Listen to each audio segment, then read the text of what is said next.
autoinrealtime.com. Time now for Conrad's This Week in Auto History.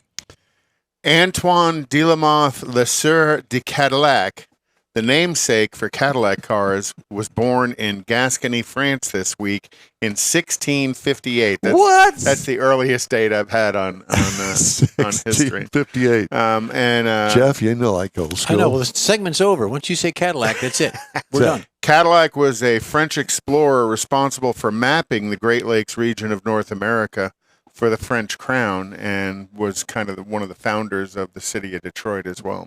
Mm-hmm. In 1902, American Automobile Association was organized on this day, and the AAA is still a pretty standard of the industry right now, and they are nationwide. And I've used AAA myself. I have a AAA card, and we're going to talk about it when we do Conrad's Corner later. I used to take my AAA cars to the drag strip and have the Force Robert Height sign my expired cards. Okay.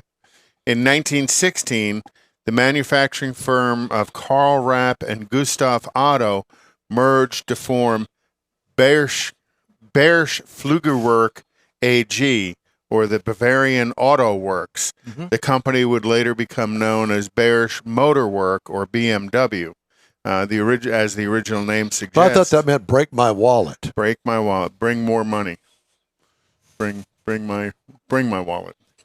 BMW was their original vehicle. Their original motorcycle was the R12, and it was back in the day. It was the first motorcycle with a hydraulic front fork.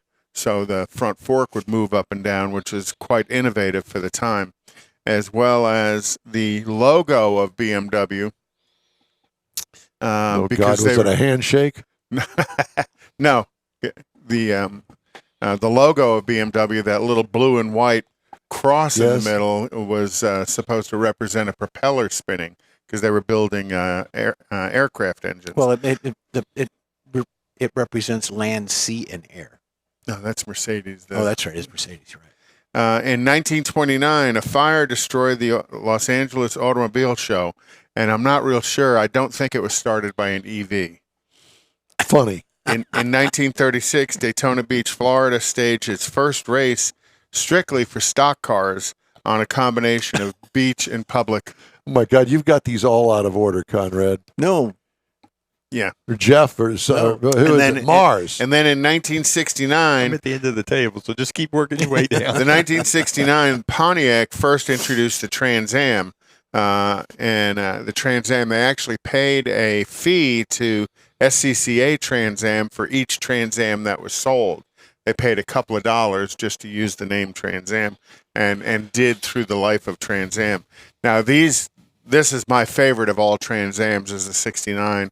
They made 9 convertibles of the time, and they actually know where all 9 of them are today.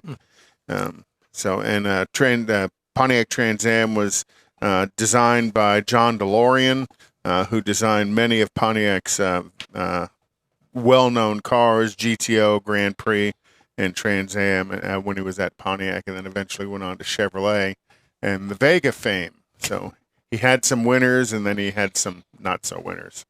That's This Week in Auto History. Well, that was the longest auto history I think we've ever plowed through. I've had longer ones. Yeah, really? I got a bit